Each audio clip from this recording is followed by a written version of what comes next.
Hello दोस्तों, नमस्कार। एक बार फिर डिजिटल माध्यम पे आपका दोस्त इंद्रजीत आपके सामने। दोस्तों, उम्मीद करता हूँ आप सब लोग बहुत अच्छे होंगे। जैसा कि मौसम भी बहुत सुहावना चल रहा है। फरवरी का महीना है और ये महीना जो है वो सभी के लिए बहुत ही आनंददायक होता है, सुखद होता है। तो इस सुखद मौसम में अगर आप अध्ययन और अध्यापन की प्रक्रिया से जुड़े रहेंगे तो आपकी जानकारी भी बढ़ेगी और इस जानकारी के साथ में आप बहुत कुछ सीख भी पाएंगे। तो जैसा कि दोस्तों मैं संविधान की कुछ बातें आपके सामने शेयर कर रहा हूं और मैं अधिकारों की बात कर रहा हूं, फंडामेंटल राइट्स की हम बात कर रहे हैं। तो इससे पहले भी मैंने आपको समानता का अधिकार और स्वतंत्रता का अधिकार, इन सब अधिकारों के बारे में मैंने आपको डिटेल में बताया था और आप लोगों ने उस वीडियो को बहुत लाइक किया, बहुत पसंद किया, बहुत अप्रिशिएट किया। उसके लिए बहुत बहुत धन्यवाद। अब आगे हम आज बात करेंगे दोस्तों शोषण के विरुद्ध अधिकार। दोस्तों, शोषण एक ऐसा शब्द है, इसको सुनने के बाद में एक मन में छवि बन जाती है कि कोई किसी का शोषण कैसे कर सकता है, एक्सप्लॉइट कैसे कर सकता है। हर व्यक्ति को ह्यूमन राइट्स मिले हुए, हर व्यक्ति जन्म सिद्ध अधिकार पाया हुआ है। इसके बावजूद भी दोस्तों समाज हमारा जो है वो इस तरीके से नहीं था जैसा आज हम आप देख रहे हैं।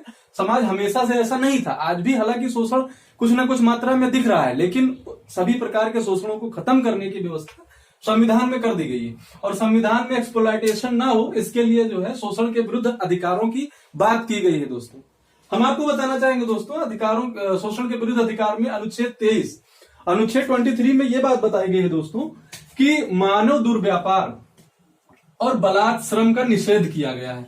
दोस्तों, यहाँ मानव दुर्व्यापार का मतलब यह है कि इमोरल ट्रैफिकिंग नहीं होगी, यानी कि किसी भी कोई बालक हो, बालिका हो, महिला हो, पुरुष हो, उसका इमोरल यानी कि अनैतिक रूप से उसके शरीर का प्रदर्शन, अगर हम आज की मॉडर्न लैंग्वेज में कहें तो आप किसी को जो है प्रोस्टिट्यूशन में ढकेल नहीं सकते हैं, किसी से बलात् इस तरीके के कार्य नहीं करवा सकते हैं। अगर आप ऐसे कार्य उनसे करवाते हैं या ऐसे किसी भी कार्य में आप संलिप्त पाए जाते हैं, कोई भी पाया जाता है, तो उसके खिलाफ जो है संविधान के अनुच्छेद 23 में यह अधिनियम पारित किया गया है। मानव दुर्व्यापार एवं बलात् श्रम अधिनियम का निषेध किया गया है। इसके तहत आपको जो है सजा का प्रावधान किया गया है। दोस्तों, पहले क्या था कि आप लोगों ने अगर कभी इतिहास पढ़ा है, अगर डिटेल में थोड़ा बहुत जाना है, तो दक्षिण भारत के मंदिरों में एक व्यवस्था चलती थी, दासी प्रथा, देवदासी प्रथा। तो दोस्तों वहां क्या होता था कि मंदिरों में गांव की या उस मंदिर के आसपास के जो गांव होते थे वहां से किसी एक लड़की को जो है गांव के लोग या वहां के जो पंडित पुजारी इस तरीके के जो लोग होते थे, तो उस लड़की को उस मंदिर की देवदासी बना दिया जाता था। और आज भी इस तरीके की जो कुकृत वाली प्रथाएं कभी कभी दक्षिण भारत में सुनने को मिलती हैं। तो ये सारी चीजें जो है वो शोषण के विरुद्ध अधिकार के तहत खत्म कर दिया गया है। अगर इन कार्यों में कोई लिप्त पाया जाता है तो उसके खिलाफ सख्त से सख्त सजा का प्रावधान है। तो दोस्तों, ये हमारे अनुच्छेद 23 में ये बात की गई है। दोस्तों, इसमें से दूसरा भाग है वो है बलात् श्रम। बलात् श्रम का मतलब है बेगार, बेगारी। जैसे गांव में लोग हमारे गांव में अक्सर लोग कहते हैं कि भैया कहाँ बेगारी करता है। तो इसका मतलब यह है कि पहले क्या होता था कि जमींदारी थी, फ्यूडल सिस्टम था हमारी सोसाइटी में। तो जो गरीब तबके के लोग होते थे उनको जमींदार या ऐसे लोग अपने खेतों में जबरदस्ती बुलाते थे और दिन भर काम करवाते थे और काम करवाने के बाद उनको उसका कोई मेहनताना भी नहीं दिया जाता था। तो उसको बलात् श्रम कहते हैं। तो उस तरीके के कार्यों को भी संविधान के अनुच्छेद 23 के तहत उसको भी समाप्त कर दिया गया है। अब कोई भी व्यक्ति आपकी मर्जी के बगैर बिना आपको पारिश्रमिक दिए हुए आपसे कोई कार्य नहीं करवा सकता है। इस तरीके का अधिकार हमारे संविधान ने हम सबको आपको दिए हैं। तो और उसके लिए दोस्तों 2 अधिनियम पारित किए गए हैं। एक तो यह है कि अनैतिक दुर्व्यापार निवारण अधिनियम 1955 और दूसरा है कि बंधुआ मजदूरी निरसन अधिनियम 1976।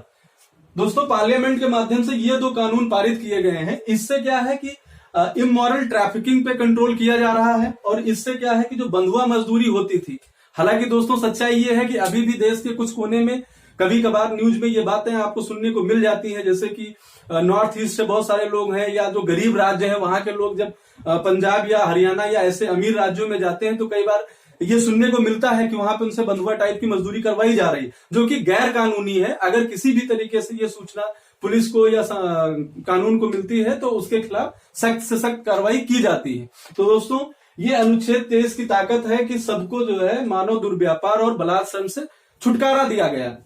दोस्तों, इस शोषण के विरुद्ध अधिकार में जो दूसरा अनुच्छेद है वो अनुच्छेद 24 है, 24। आर्टिकल 24 में क्या बताया गया है दोस्तों? आर्टिकल 24 में यह बताया गया है कि कारखानों आदि में बालिकों के नियोजन का निषेध दोस्तों हमारा देश जो है वो एक गरीब देश है और आजादी के पहले तो बहुत ज्यादा गरीबी थी, इससे भी ज्यादा हमारे देश की जो हालत थी, जो दुर्दशा थी, वो बहुत बेकार थी। आज भी दोस्तों आप अपने आसपास जब जाते होंगे तो कहीं ना कहीं रेस्टोरेंट पे या कहीं ना कहीं इधर उधर बच्चे जो है वो आपको बर्तन धुलते हुए या ऐसे कार्यों में कई बार संलिप्त पाए जाते हैं जो कि गैर कानूनी है। ऐसा होना नहीं चाहिए। संविधान ने अनुच्छेद 24 के तहत किसी भी कारखाने में या किसी अन्य जगह पर, किसी भी कॉमर्शियल जगहों पर 14 साल से कम उम्र के बच्चों के कार्य पर पूरी तरीके से प्रतिबंध लगा रखा और इसके लिए संविधान में एक अधिनियम भी पारित किया है। वो अधिनियम है बाल श्रम प्रतिषेध अधिनियम 1986। इसमें दोस्तों 2016 में एक अमेंडमेंट भी किया गया है और इसमें एक बात ये बताई गई है कि अगर 14 साल से छोटा बच्चा है तो घर पे अगर कोई काम चल रहा है, जैसे हमारा देश क्या है दोस्तों, यहाँ पे बहुत सारे घरेलू उद्योग होते हैं, बहुत सारे घर के छोटे छोटे कार्य होते हैं, लोग कन्फेक्शनरी की दुकान खोल के रखते हैं या कुछ और। तो इस तरीके के कार्यों में बच्चे जो है पढ़ाई के बाद अगर उनका मन है तो थोड़ा बहुत सहयोग घर का कर सकते हैं। लेकिन किसी फैक्ट्री में या किसी भी खतरनाक कार्यों में अगर आप किसी बच्चे का नियोजन करते हैं या ऐसा कोई करता हुआ पाया जाता है तो उसके खिलाफ सख्त से सख्त कड़ी से कड़ी कार्रवाई की जाएगी और सजा का प्रावधान है। दोस्तों क्या है कि बचपन जो होता है वो सीखने के लिए होता है, खेलने के लिए होता है और आगे बढ़ने के लिए होता है। लेकिन गरीबी, बेकारी और अन्य प्रकार की तमाम समस्याएं हमारे देश में अभी भी इतनी ज्यादा व्याप्त हैं कि कई बार बच्चों को मजबूर कर दिया जाता है और उनको जो है ईंटे के भट्टे में या कोयला के खदानों में या बीड़ी बनाने के कारखानों में या और ऐसे बहुत सारे कार्य हैं जहां पे उनको नियोजित कर दिया जाता है, क्योंकि उनका श्रम जो है वो सस्ता होता है।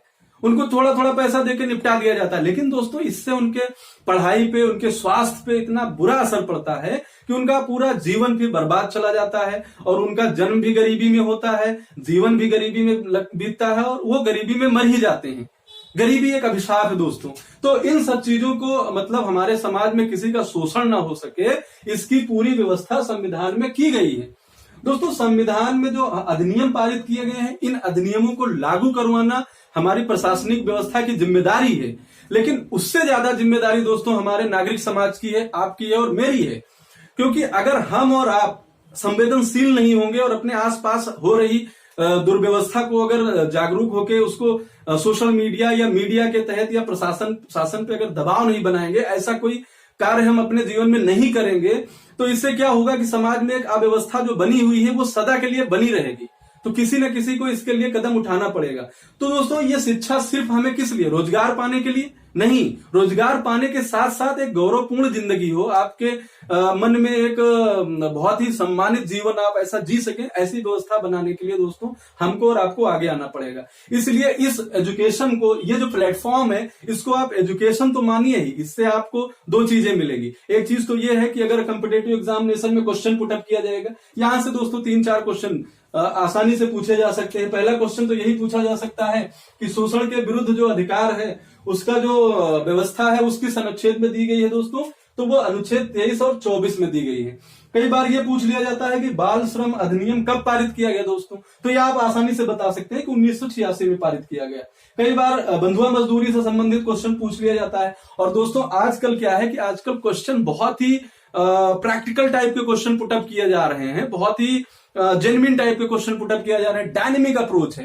पहले परीक्षाएं क्या होती थी, पहले बहुत ही स्टैटिक पोर्शन के क्वेश्चन पूछ लिए जाते थे, लेकिन आज क्या है, ऐसे क्वेश्चन पूछे जा रहे हैं जिनका हमारी और आपकी डेली लाइफ से बहुत ही कनेक्शन हो, बहुत ही ज्यादा रेलेवेंस हो। इसलिए अब पढ़ाई भी आपको थोड़ा बढ़ के करना पड़ेगा। पहले क्या होता था कि आप अनुच्छेद ऐसे याद करते चले जाइए और आप आसानी से जाके परीक्षा में उसका उत्तर दे देते थे। लेकिन अभी क्या है कि अनुच्छेद के आगे की भी बातें 1-2 लाइन में डाल के हमसे आपसे पूछ ली जाती हैं। इसलिए दोस्तों मैं चाहता हूं कि इस जानकारी को आप अच्छे से पढ़ें भी, समझें भी और इसका अपने जीवन में उपयोग भी करें। तो दोस्तों ये रही शोषण के विरुद्ध अधिकार की जानकारी। इसके बाद हम अगली वीडियो जब मिलेगी हम बनाएंगे तो उसमें हम बात करेंगे धर्म का अधिकार। और दोस्तों स्पेशली धर्म है क्या, उस पर हम थोड़ी चर्चा जरूर करेंगे। बहुत बहुत धन्यवाद।